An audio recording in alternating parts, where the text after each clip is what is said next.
So today we're going to review some more for your test that we're going to have. So I think that maybe I figured out what is going on with your calculators, but I'm not sure. So if this doesn't work, let me know again, and I'll try to figure it out for you for the z-scores. So let's look at the problem that we did yesterday.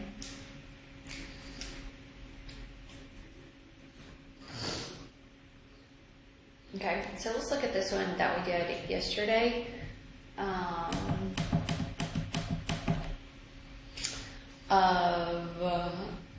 The number of points scored by each team in the NHL at the end of the season is normally distributed with a mean of 89 and a standard deviation of 11. Find each probability. So this one already has probability of z is greater than 1.3. Okay. So what that means is that I want to find the area under the curve for that z-score that's at a 1.3, but everything that's greater than 1.3. So my lower bound is going to be that 1.3, and then my upper bound is going to be infinity. Okay? Alright, so I'm going to, my calculator is not going to do what I want yours to do, but we're going to try it out. Okay, so with this calculator, we're still going to go to that second distribution, and then over to draw, and then shade normal. Okay. So in mine, my screen pops up. So I'm assuming that y'all's screen does not pop up for this. Okay, so that you get something that just looks like this is what I'm thinking. Okay, so when you click on that shade normal, it just goes to shade.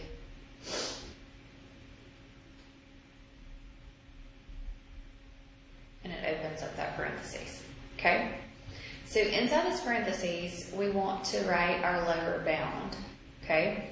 So just like here on my screen, I'm putting my lower and my upper.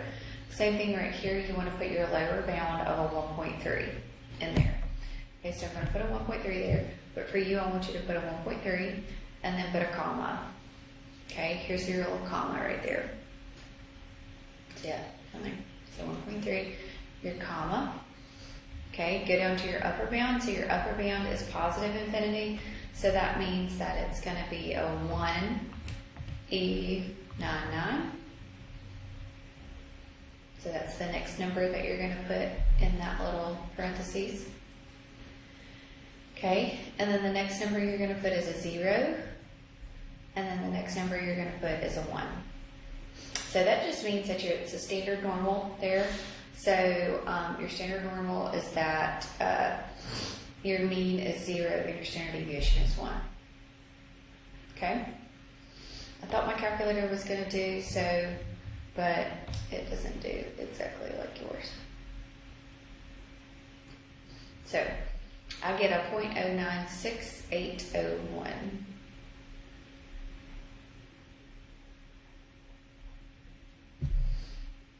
Okay?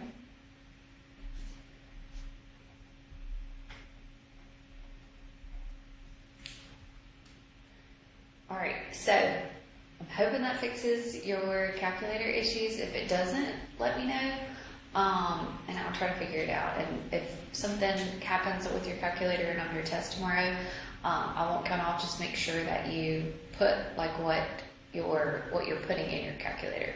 Like draw me a picture like this on your test. So if you're still having calculator issues, just draw this on your test for me, where you know what you would be putting in your calculator to get the percentage, okay?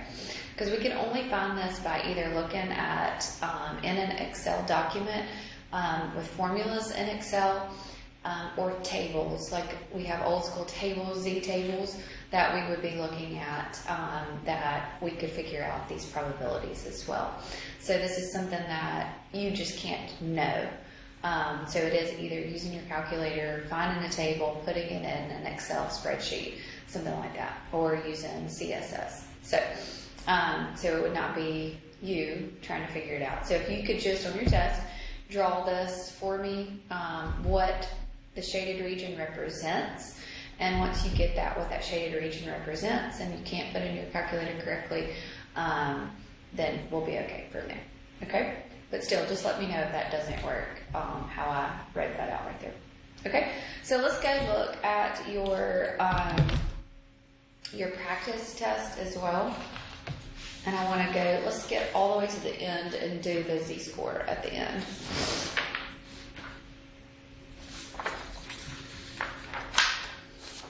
Yeah, let's go do 39 and let's do 39, 40, these two. Okay, so that maybe we can have a little bit of practice. Okay. All right, so the shoe sizes of the 36 students in Samantha's PE class, so my N here is going to be 36, is normally distributed with a mean of 8.5 and a standard deviation of 1.5. What percent of the students have a shoe size between 7 and 11? Okay, so this is where I mean by, I'm going to do this. So I have a little room in these boxes. There we go. So I have a little bit of room. So I want to have between 7 and an 11. So I want to find the probability of a shoe size between 7 and 11. So those are my X values. Okay, so what I need to find are the Z values that are going to be associated with both of those. Okay, so the Z score for a 7, a shoe size of 7, so it's going to be 7 minus your 8.5 divided by your standard deviation, which is a 1.5.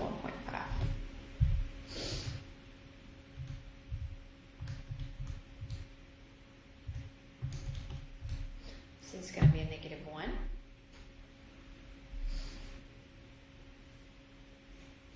And then the Z-score associated with 11, so 11 minus 8.5 divided by 1.5.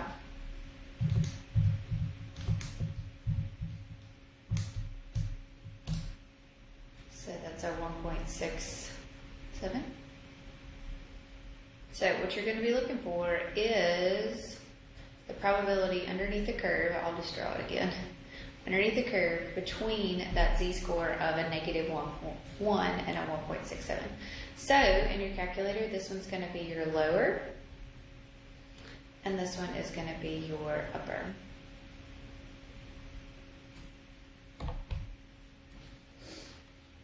Okay. So go over to draw, shade normal. So your calculator, so what you're going to have in yours, I thought mine was going to do exactly like yours does, but it's not for some reason. So we're going to put a negative 1 in here, a 1.67, a 0, and then a 1 is what you would put in there.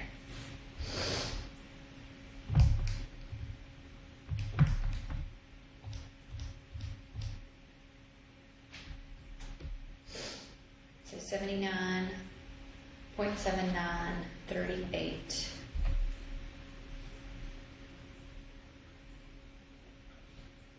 So 79.39%.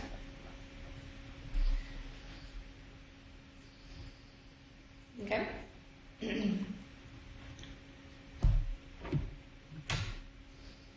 right, let's look at number 40 here. So number 40 says, what is the probability that a student will have a maximum shoe size of a 9.5? Okay, so that means my maximum shoe size is going to be a 9.5. That's the largest I want. So which way would I be shading there? This way, right? Okay, so this is your X's still, right? So we need to find your Z-scores associated with that. So we'll find Z is going to be 9.5 minus 8.5 all over 1.5.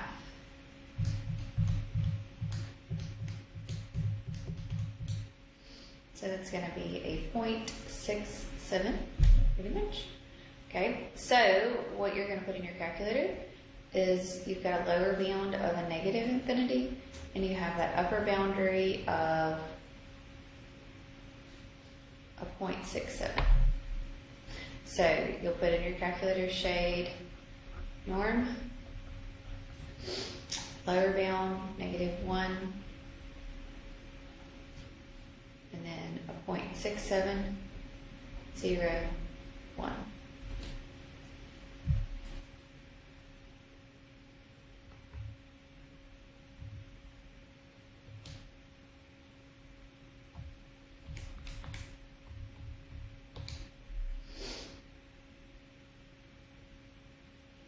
So 0.7486, so that means 74.86%.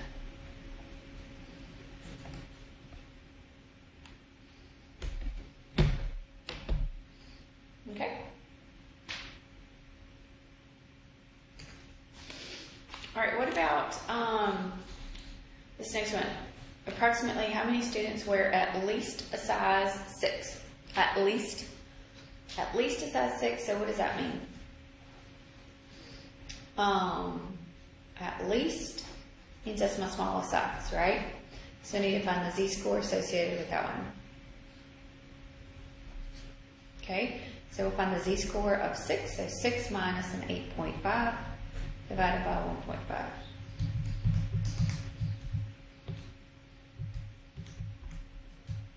So that is a 1.5?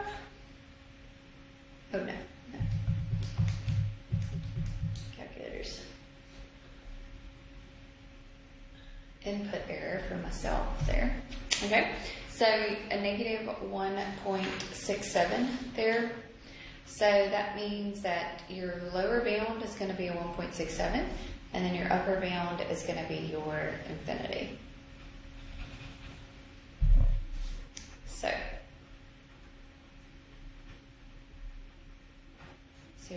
your lower bound comes first, negative 1.67. Your upper bound comes next, so it's going to be a positive, and then your mean. So those are always going to be 0 and 1 there. It did earlier where I could put that in there. Do you see that right there? See, I exited out of that, and so this is what it should look like when you plug it in your calculator for the one that we just did. I'm sorry, for this one right here. So see how I have a screen that pops up and I'm able to put it all in there, and then this is what it would look like maybe with you putting it in your calculator. Okay.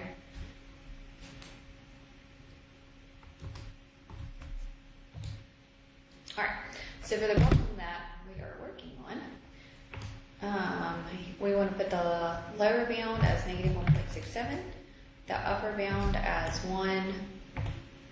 1E99, 0, sorry, typing it just like that, 0, your 1, and then it will draw here. So 95.25%.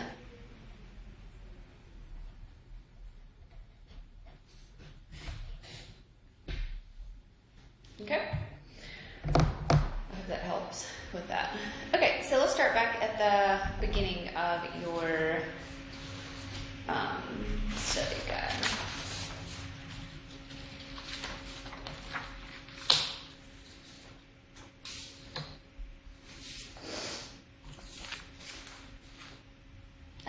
Okay, so I'm just going to go through a few of these just to kind of make sure that you feel comfortable with all this. Your fundamental counting rules, your permutations, combinations, all that good stuff. Okay, so let's look at this one. So there are 10 questions on Jack's science quiz, 6 multiple choice questions with 4 choices each and 4 true and false questions. How many ways can he answer the questions? So there's a total of 10, so there's 10 questions, right? 6 multiple choice questions. So 6 of them are multiple choice. And in those multiple choice, there's 4 answer choices. Okay? So 6 of them are multiple choice. So that means that 4 of them are true, false. Right? Okay, so 6 multiple choice questions, there are 4 answer choices, right? So there's 4 possible ways to answer that. So we would say 4 raised to the 6th power. And then there's 4 true and false questions. So true and false questions have 2 answer choices. So this will be 2 raised to the 4th power. Okay? Marlena must answer 3 out of, and then calculate that, put that in your calculator. Marlena must answer 3 out of 8 essay questions on her writing test. How many ways can she choose 3? Okay? So, for this, does order matter or does it not matter? How she chooses. Okay? So this is a combination because order does not matter.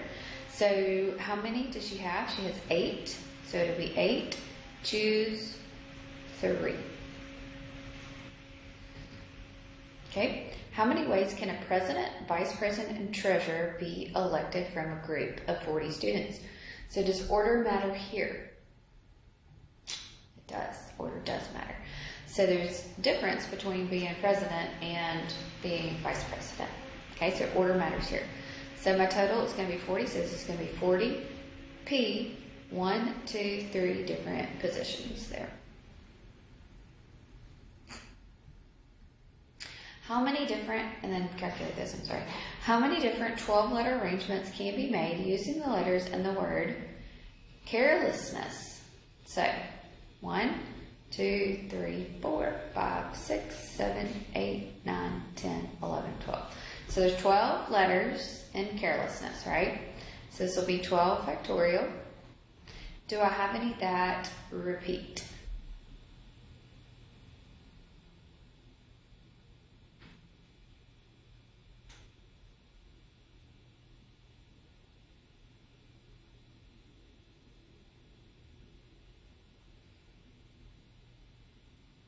Okay, so there's 3 E's, so you'll divide it by 3 factorial. Then there is 1, 2, 3, 4 S's, so you're going to divide it by 4 factorial as well. There's 1 C, there's 1 A. There we go. Okay. So when you put this in your calculator, make sure that you do your 12 factorial divided by your 3 factorial times your 4 factorial like that. So, I'll show you. So 12, remember math, over there to probability, down there to number 4.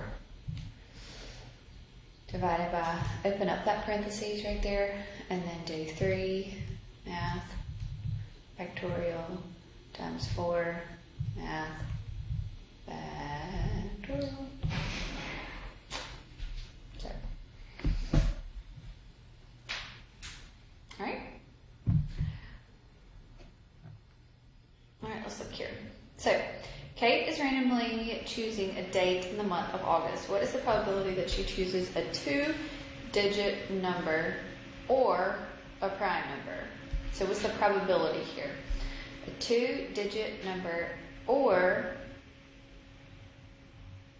a prime number. So let's think about this. So on 1, 2, 3, 4, 5, 6, 7, 8, 9, right? So, 9. How many days are in August? It's 31, right? Okay. So,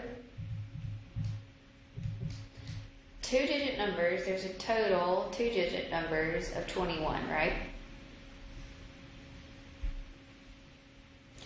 Or a prime number. Well, prime numbers 1, 2, 3, 5, 7.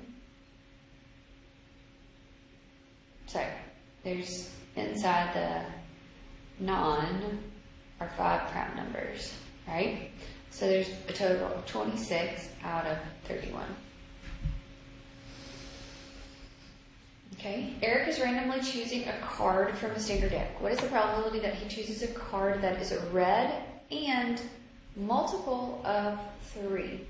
Okay, so how many reds in the deck do we have?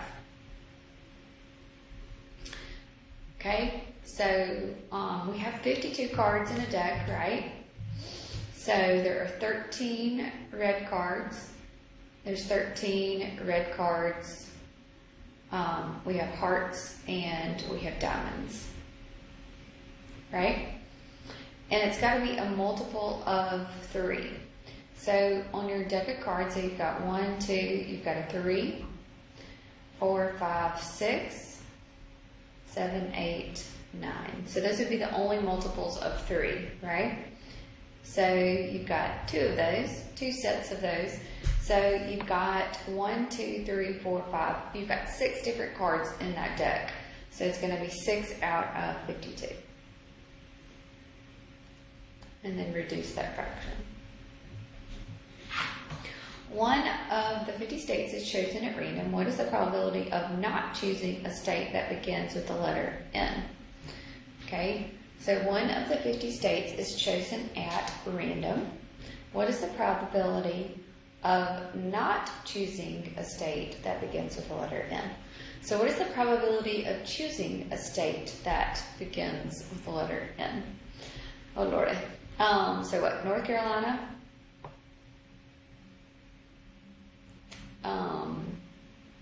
Nebraska?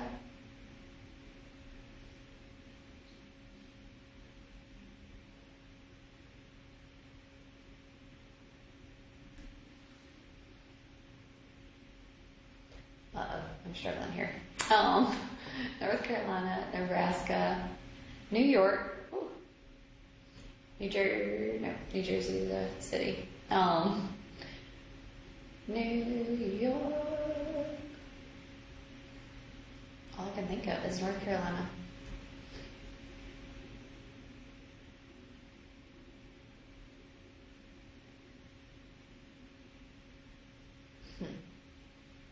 Michigan. I'm trying to think of all of my states. I used to know them in alphabetical order.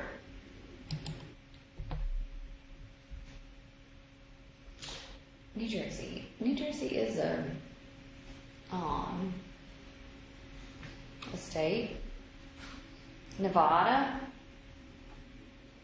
Don't know what that one is. I'm gonna say that. I have no idea. What's that little small one? New Hampshire. New Hampshire. New Mexico, New Mexico, New Mexico, right? Maybe?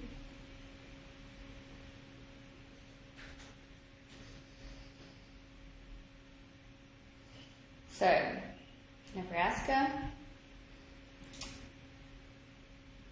Nevada, New Hampshire, New Jersey, New Mexico, New York, North Carolina. My dad worked in North Dakota. Can't believe I didn't think of that one. Oh, my dad worked in North Dakota for a long time. So I think that's it. 1, 2, 3, 4, 5, 6, 7, 8. Whew. I think that's it. Okay. So the probability of choosing a state that starts with an N is going to be 8 out of 50. So not is going to be 1 minus that 8 out of 50. Okay? And then calculate that. All right, so let's look here at this probability. A bag contains 25 red chips, 18 blue chips, 29 yellow chips. A chip is selected and replaced, then another chip is chosen. Find each probability. So find the probability of choosing a blue chip. So blue would be 18 out of the total, right? So I've got 25 plus 18 plus 29 chips. So that's 72. So blue chips is 18 out of 72. So you're replacing it, so then the probability of then choosing a red chip, so is going to be 25 out of 72. Okay?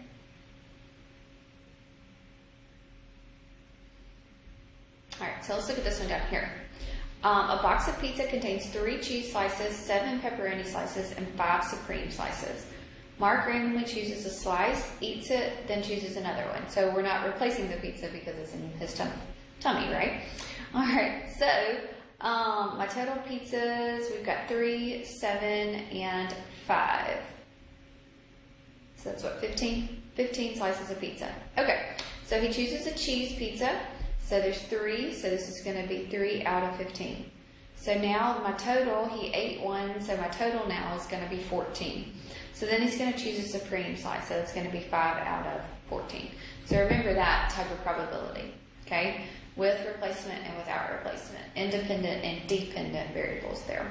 That's what we talked about yesterday. Okay, conditional probability here. So Mason randomly chooses a card from the standard deck of playing cards. What is the probability that it is not an ace, given it is a red card? Okay, so it's given that it's a red card, so now my total has gone from 52 to half of that, which is a 26, right? Alright, so what is the probability that it is not an ace? So there are what? How many aces in the reds? There's 2 aces, so that if it's not, so it's 24 out of 26. Okay? So let's look down here at 22. A group of cell phone owners were asked whether they had an Android or an Apple. The probability a male that owns an Android, so it's going to be 34 out of the total. So the total number is going to be 34 plus 19. So there's 53 Android people. There's 30 plus 42. And there's 72 apples. So that is a 125.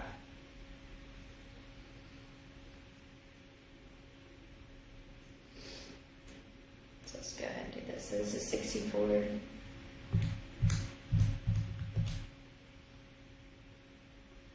Okay. What about this one? The probability that it's an apple given that they are male. So they are male, so my total males is going to be 64. And that they choose an apple, so it's going to be 30 out of 64. What about the probability that they're female and given that they are android? So android total there is 53. And that they are female, 19. So it's 19 out of 53. Okay.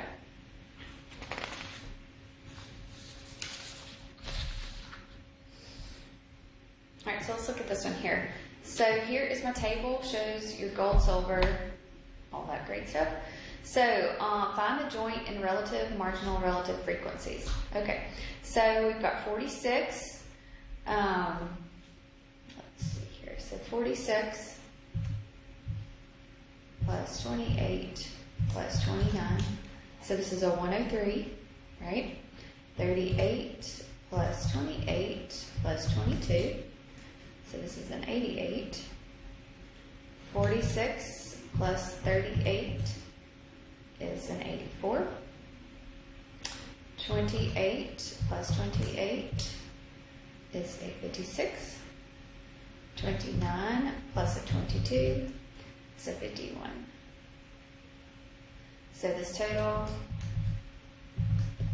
is 191.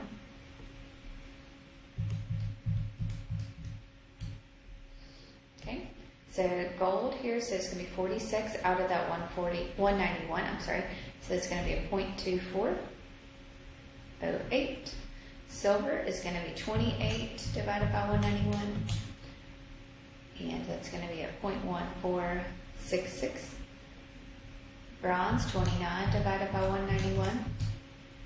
So it's going to be a 0.1518. And so then your total here is going to be a 0.5 392. Okay, so you do that for each column. So let's find the probability of a U.S. bronze medal. So a U.S. and a bronze medal, so it's going to be a 0.1518, which is 15.18%. Okay? So, the probability of gold or silver, I would have to finish this table out, so let's see.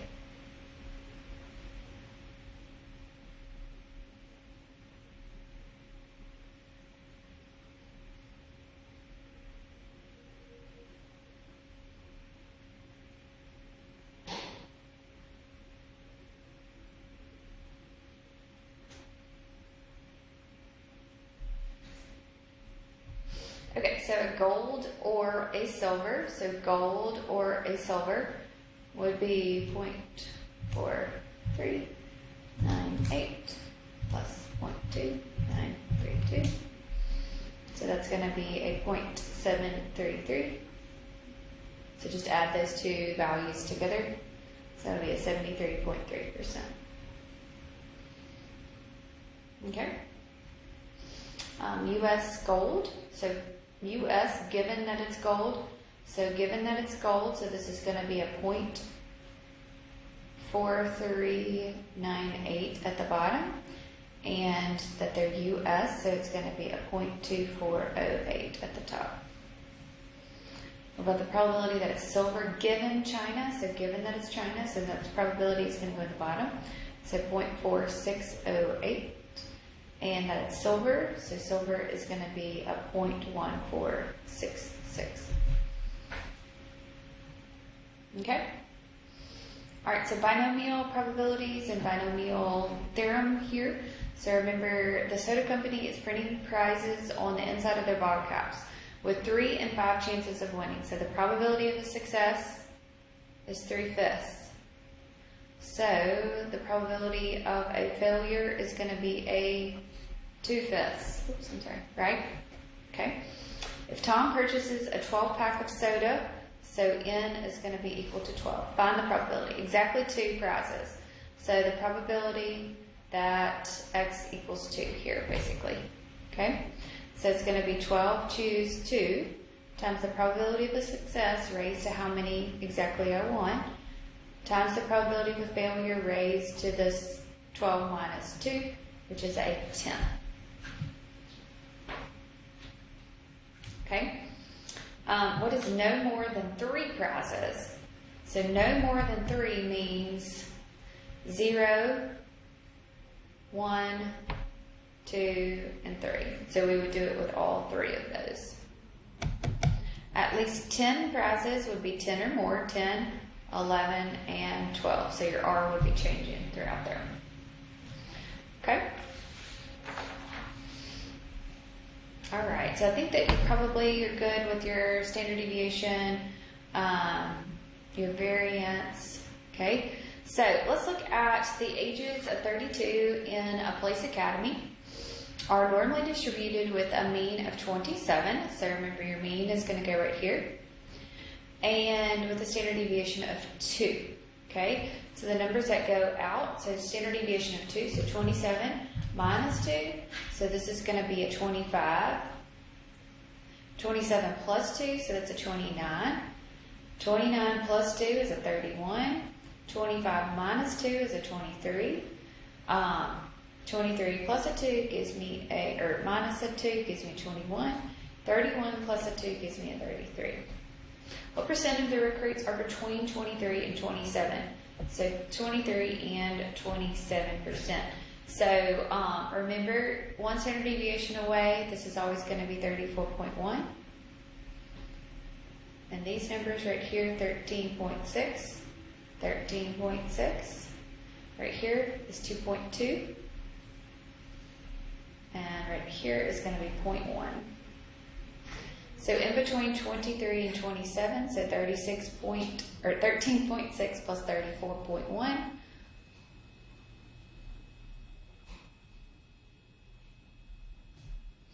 Right there.